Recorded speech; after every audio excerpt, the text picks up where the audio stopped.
Bienvenidos alumnos, en esta ocasión vamos a desarrollar los contenidos de la unidad 8. Mi nombre es Roxana Zenov, soy jefe de trabajos prácticos de la asignatura Taller de Análisis de Casos. En esta unidad nos ha tocado desarrollar el tema de los juicios especiales. Vamos a comenzar por el divorcio. El divorcio tiene características procesales específicas.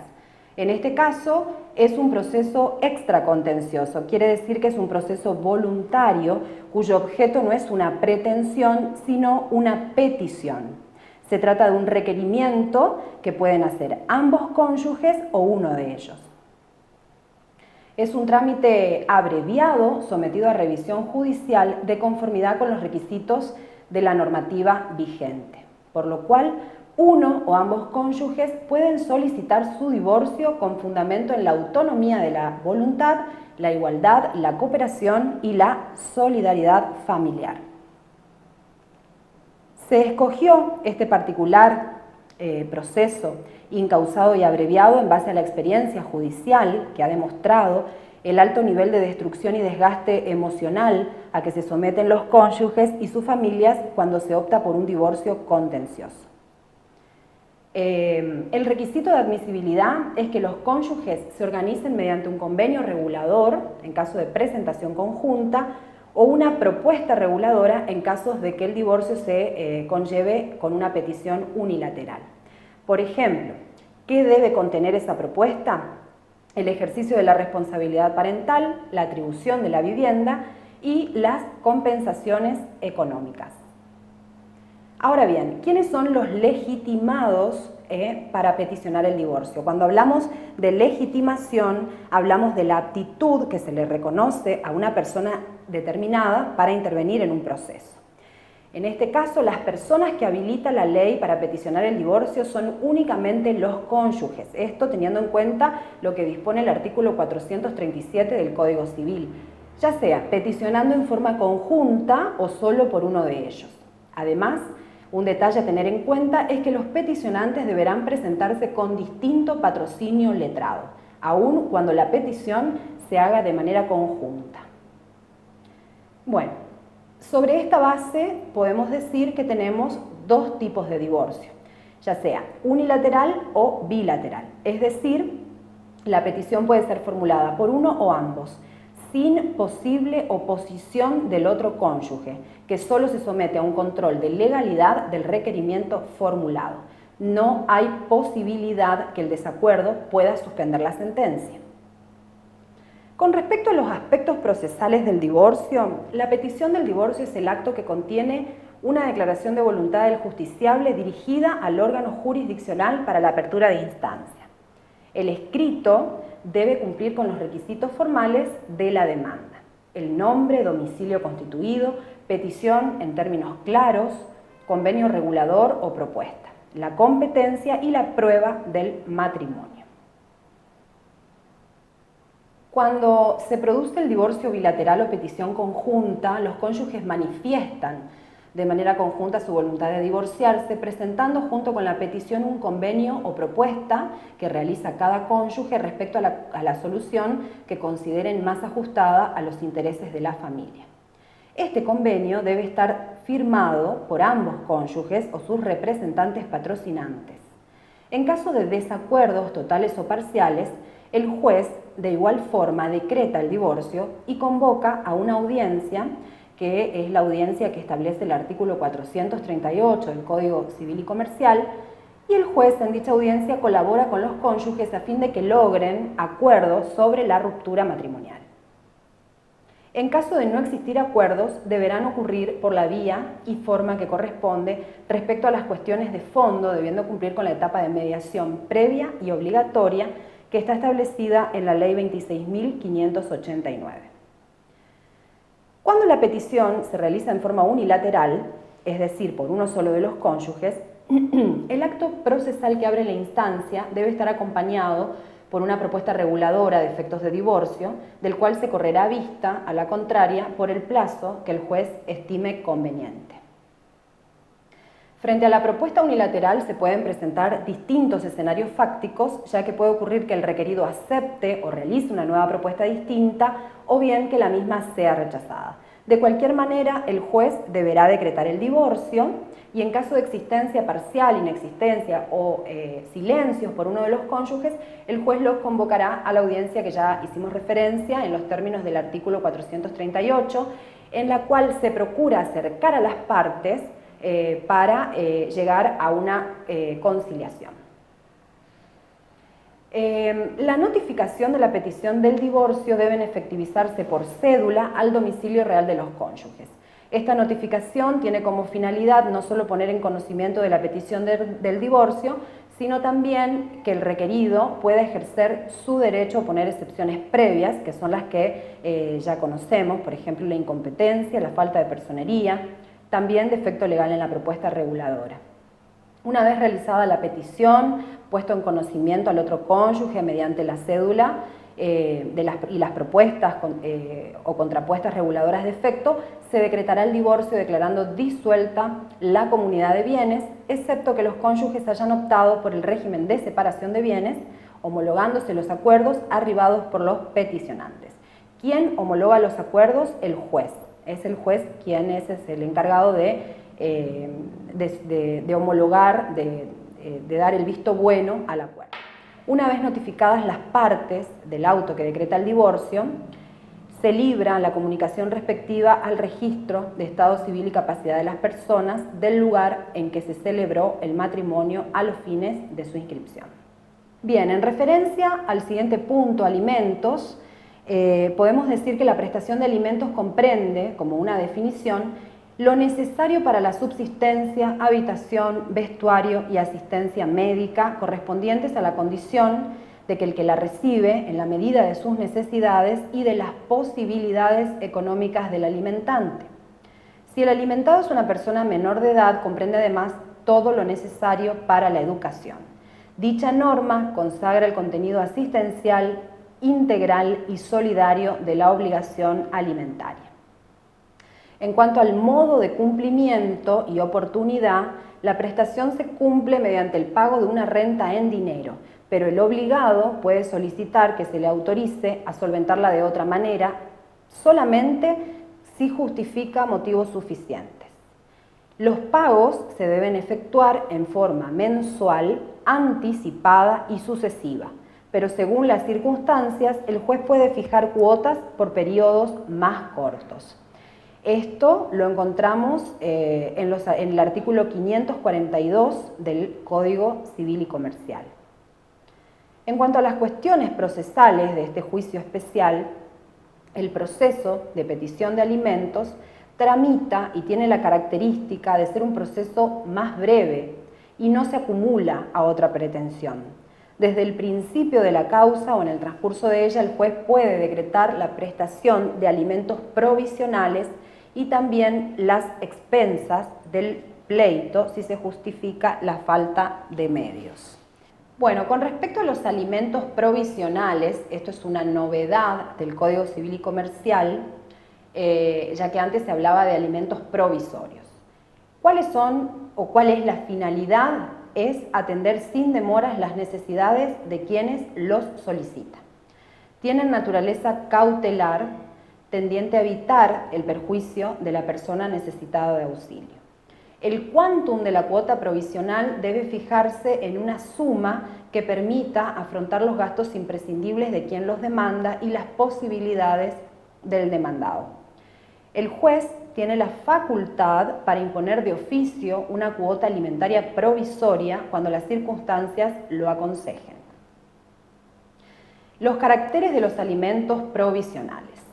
Se conceden inaudita parte, es decir, de esta manera se persigue conseguir primero la fijación de los alimentos. Esto se hace antes del traslado a la otra parte demandada. Se debe observar también la verosimilitud del derecho y el peligro en la demora. En este caso, la verosimilitud del derecho emana del propio título en virtud del cual se reclaman. Por ejemplo, el hijo. También puede ser la esposa en un proceso de divorcio. La instrumentalidad también es otro carácter, y la instrumentalidad surge de que los alimentos sean fijados de un proceso principal, es decir, de un proceso de divorcio, de un proceso de nulidad de divorcio, de un proceso de filiación, etc. La provisionalidad, es decir, que son provisorios porque rigen hasta el momento que se dicta la sentencia de la cual dependen. Y están exentos de mediación previa y no se exige contracautela. Es decir, que el beneficiario de la prestación alimentaria no debe dar para recibir aquella una fianza o caución alguna. Los procedimientos en los cuales se pueden reclamar los alimentos provisorios. Como veníamos diciendo, en el juicio de alimentos, entre cónyuges, los hijos menores, los hijos mayores de edad, entre parientes, en el proceso por violencia familiar, en el proceso por filiación extramatrimonial y también se pueden dar en el juicio sucesorio. Con respecto al incidente de aumento o disminución de cuota alimentaria, cabe acotar que la obligación alimentaria se ubica entre aquellas de tracto sucesiva o periódica, que por su cumplimiento se extenderá por un lapso considerable de tiempo. Por tanto, puede suceder que en ese lapso de tiempo se modifiquen las situaciones fácticas por las cuales se había fijado la cuota alimentaria. Vía incidental. Esto quiere decir que para solicitar el aumento o la disminución de la cuota alimentaria, el procedimiento establecido es la vía incidental. Recordemos que los incidentes son aquellas cuestiones que tienen que ver con un proceso principal, pero que corren por cuerda en un expediente. Y este procedimiento tiene por fundamento dar una vía expedita y breve a las partes. El incidente de aumento de la cuota alimentaria. ¿En qué casos procede? Por ejemplo, cuando los ingresos del alimentante han aumentado. Por ejemplo, recibiendo donaciones, herencias. De todas maneras, el solo aumento del patrimonio no modifica o no justifica su modificación, ya que debe tenerse muy presente que la cuota alimentaria debe establecerse buscando un equilibrio entre las necesidades de los alimentados y las posibilidades de los alimentantes. También puede darse, otra causal, es el incremento de las necesidades del alimentado, por ejemplo, en caso de enfermedad. También la jurisprudencia entiende que una de las causales conlleva la mayoría de edad de los hijos, entendiéndose que la mayor edad trae aparejado un aumento de los costos y se traslada la carga de la prueba al padre que pretende sostener lo contrario. Por lo tanto, deberá ser el alimentante quien pruebe que en realidad no hubo tal aumento a pesar del desarrollo físico de sus hijos. Dicho aumento es en general consecuencia de la aparición de nuevas necesidades relacionadas siempre con la alimentación, escolaridad, vestimenta, intensificación de las actividades recreativas y la ampliación de su vida de relación. También la actualización de la cuota por el aumento de costo de vida. El aumento del costo de vida, consecuencia de los procesos inflacionarios padecidos por el país y provocado por el aumento masivo y generalizado de los precios, también tiene una influencia directa y negativa en la cuota alimentaria. Ahora bien, siguiendo con las cuestiones procedimentales, admitida la demanda de aumento de cuota, la nueva cantidad fijada rige desde la notificación de la demanda incidental, por lo cual el aumento rige retroactivamente, es decir, se retrotrae a las situaciones ya pasadas. Ahora bien, el incidente de disminución de cuota alimentaria procede en los casos en el cual el alimentante considere que las circunstancias fácticas han variado con relación al momento en que se fijó la cuota de alimentos. No procederá hasta el momento de la sentencia. Hasta que ello no ocurra, deberá seguir abonando la cuota oportunamente fijada. Nótese aquí que es lo contrario, pasa lo contrario al incidente de aumento de cuota alimentaria. Ahora bien, Hay otro tema también que nos pide el programa en la unidad 8 y es lo relativo al cuidado personal y al régimen de visitas. Esto es la responsabilidad parental y la podemos definir como el conjunto de deberes y derechos que corresponden a los progenitores sobre la persona y bienes del hijo para su protección, desarrollo y formación integral mientras sea menor de edad y no se haya emancipado. Los principios que rigen la responsabilidad parental. El interés superior del niño. Esto debe entenderse como un conjunto de acciones y procesos enfocados en garantizar un desarrollo integral y una vida digna. También debe respetarse la autonomía progresiva del hijo conforme a sus características psicofísicas, aptitudes y desarrollo. También, y es un derecho muy importante, que es el derecho del niño a ser oído y que su opinión sea tenida en cuenta según su edad y madurez. Estos principios son y están consagrados en la Convención sobre los Derechos del Niño. Casos en que procede el cuidado personal y el régimen de visita. Se da en los casos de separación de hecho, separación personal, divorcio vincular o nulidad del matrimonio. En el caso de progenitores no convivientes, se deberá elegir uno de ellos para que ejerza unilateralmente la autoridad parental de los hijos menores de edad. En caso de no estar de acuerdo con las decisiones tomadas, el otro progenitor deberá acudir a la justicia y presentar su oposición, debiendo el juez resolver lo más conveniente para el niño. Esto se da en el juzgado de familia, es decir, que esa decisión y todo el procedimiento pertenece a la competencia del juez de familia. Una novedad que contempla el Código Civil y Comercial es la delegación de ejercicio. ¿Qué quiere decir esto? Es la posibilidad de que el interés del hijo y por razones suficientemente justificadas, los progenitores pueden convenir que el ejercicio de la responsabilidad sea otorgado a un pariente o a un tercero idóneo. Este acuerdo debe ser homologado judicialmente, debiendo oírse al niño y tiene un plazo de 1 año como máximo de duración, pudiendo renovarse judicialmente por razones debidamente fundadas. Los progenitores, amén de delegar el ejercicio parental, conservan la titularidad de responsabilidad y mantienen el derecho de supervisar la crianza y educación del hijo en función de sus posibilidades. Con respecto al incidente de exclusión de hogar. El incidente de exclusión de hogar también pertenece a los llamados juicios especiales y procede en los casos en que una persona sufriese lesiones o maltrato físico o psíquico por parte de los integrantes del grupo familiar. Esta persona, víctima de violencia, podrá denunciar estos hechos en forma verbal o escrita ante el juez con competencia en asuntos de familia. Estos hechos pueden ser denunciados ante la policía, agente fiscal o servicio de recepción de denuncias para víctimas de violencia familiar. ¿Cómo es el procedimiento? Cuando el hecho denunciado no constituya delito, se receptará la denuncia y será remitida al juez de familia. Caso contrario, tomará intervención en la misma el equipo fiscal o la Fiscalía de Investigación que por turno corresponda.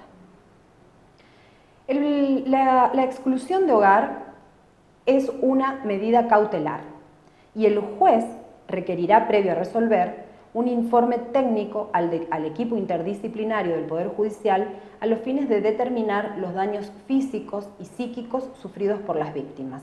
También valorará la situación del peligro y el medio socioambiental de la familia. En base a dicho informe se podrá ordenar medidas tendientes a hacer cesar los hechos que dieron origen a las mismas. Esas medidas cautelares pueden clasificarse en prohibición de acercamiento, que procede en los casos en los cuales el autor de la violencia no cohabita con la víctima y se ordena, a través de esta prohibición, que el mismo permanezca alejado del lugar del domicilio, trabajo o estudio. Y también la exclusión de hogar en el caso de que el autor habite con la víctima en una misma casa, en un mismo hogar. También se puede ordenar, el reintegro al hogar de quien ha salido por razones de seguridad personal. Estas medidas, como todas las medidas cautelares, son provisionales, es decir, acotadas por un lapso determinado de tiempo. Y es el juez que va a establecer la duración de las medidas en la resolución judicial que la ordena de acuerdo con las circunstancias particulares del caso.